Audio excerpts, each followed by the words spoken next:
So 33 lakes, that's how many we're doing this summer.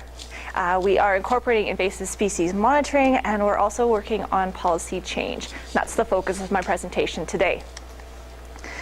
So I have to also acknowledge our funders, and I just wanted to go over again how the LakeWatch program works, and that is our flagship program that does the lake monitoring. So it's a cooperative venture between ALMS and ESRD. With them, they pay for 10 base lakes. They also get money somehow through Provincial Parks, TPR, and we sample 5 Provincial Parks lakes, and those are actually 20 lakes, a set list of 20 lakes that we do on a rotational basis. We also partner with the Beaver River Watershed Alliance and LICA. LICA stands for the Lakeland Industry Community Association. They pay for another 10 lakes up in the Lakeland area of Alberta. And then we do ask if anyone wants their lake on the list that year, that they come up with a bit of funding and we will add it on. So it just pays for additional mileage charges, some staff time, and likely the lab fees for any lakes. So Pigeon Lake is our additional lake this year. Last year it was Chestermere, and in the past we've had a contract with the County of Wainwright where we sampled 2 of their key lakes on a rotational basis as well. So again, so the total is 33 lakes. So here we go. I'm just going to go through each of the different programs. So for our base lakes this year, we've got Sylvan, Chip, Lac St. Anne, Lac Isle, Little Beaver, Lower Chain Lake, which is by Ponoka, Lac La Nunn. That just got added on recently because the report on the beach monitoring that's flagged how much microcystin was being sampled from the beach monitoring, so that Lac La Nunn probably had the most consistent high levels of microcystin at their beaches. So we've added it on. We added in Whitefish. First Nation community is coming forward and bringing boats and volunteers and resources, and that's why we're doing that lake. Hanmore Lake and Hubbles Lake. For our Provincial Parks lakes this year, they're up in the Grand Prairie region, so Moonshine, Sturgeon, McLeod, Winagami, and Saskatoon. The Beaver River Watershed Lakes, these are a little bit more tentative because some of them we do every year, but some of them we put on the list hoping to find volunteers, and we haven't quite secured them. So we have Floating Stone, Skeleton, North and South Basins, Moose Lake, either Tucker or Angling Lake, Crane Lake, Mini Lake, Marie Lake, Laurier Lake, Wolf, and Upper Therian. And I don't think that's 10, I think that's just 9 right now. So we have space for 1 more. What also happened this year is that there was a lot of interest and enough funding to sample more lakes, but there wasn't enough staff in ESRD. And so we are actually providing one of our technicians to work with an ESRD staff member and sample Central Lakes. So this is a Central Lake list right there: Red Deer, Buffalo Lake, Alex Lake, Lacombe, and Glenifer Reservoir. And that will just be 1 ALMS person and 1 ESRD person working together. So no volunteers will be needed for these lakes. Pigeon Lake will be done as contracted. We're also helping with their precipitation and air monitoring and groundwater monitoring. Another thing that happened this year with LakeWatch, just out of the blue, well, to us, but a company was fined for polluting the environment, for damaging stream habitat, and they requested that the fines they pay, a portion of it, come to ALMS for LakeWatch. So we have enough money to sample 2 or 3 lakes over 2 years in the Whitecourt, Fox Creek area, and the ones that we're doing are Ice Gun and Smoke. That's kind of exciting, a different way. And then I just thought I would put up here because I think, well, maybe you don't know, maybe you don't care, but these are other programs people are sampling. So the Southern Monitoring Group with ESRD is sampling these 6 reservoirs in southern Alberta. And then they have the long-term lake network that they sample every year. It's a couple rotating lakes, and this year it's Wabamun and Nakamum that are being sampled. So that is the provincial picture of lake monitoring. Okay.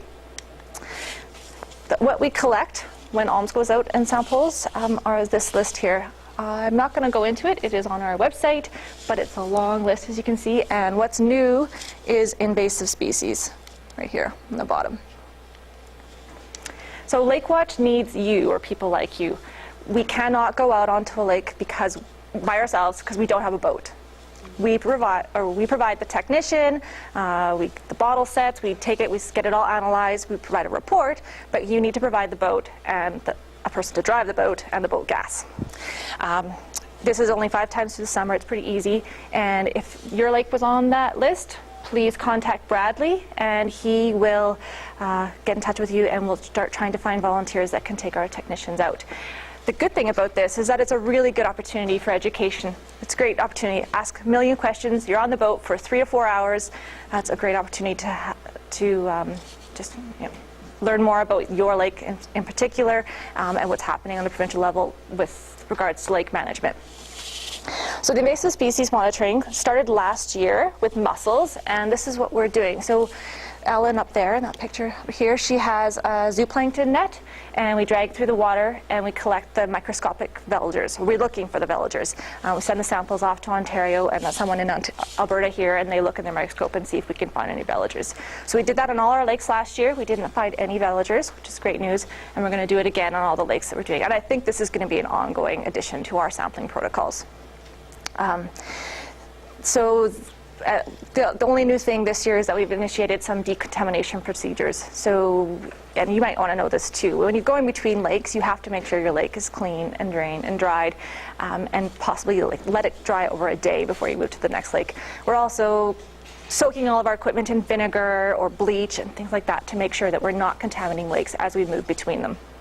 And this is for all of the different monitoring programs that I mentioned. Very new, really kind of hot off the presses, is that we're also doing invasive plant sampling. So the idea is to do a pilot this year, a bunch of different methods. We're doing littoral surveys where we'll be actually using volunteers and wading and going and looking at really high-risk areas, and we're looking for the species that we have on the bottom there. So curly-leafed pondweed, Eurasian water milfoil, flowering rush, primarily these submerged plants. We're also doing point intercept sampling on our LakeWatch lakes just to get an idea of what kind of methods. Well, first we're going to get a survey of what's out there, so native and non-native plants, and then what kind of methods will be the best tool going forward to integrate into these monitoring programs. It's pretty exciting. And then it'll be open for training and knowledge too. We're going to do a bio blitz. We'll probably choose a couple lakes where we're intensively sample it, and you'll all be invited to come out, partner with an expert, take your boats out, we'll divvy up the lake, and we'll go survey for invasive plants. And this is all being done with University of Alberta, the herbarium, the vascular plant herbarium. One thing that we're also running another pilot program is stream monitoring. We got a little bit of money to buy equipment and to go and see if it would work with citizens. And it's only for the Elk Island, Beaver Hills area because we're partnering with the Beaver Hills Initiative.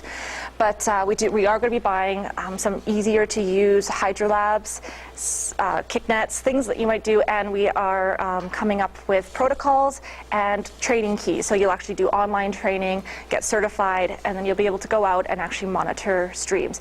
These will be small streams, very low safety risk, because I also have been working with Moose Lake up in the Bonnyville area, and they have big streams, and so it was been a learning opportunity because it's just too risky. I would never send volunteers out there, but maybe little streams, and maybe even just as stewardship and a little bit of data collecting, but stewardship and information exchange.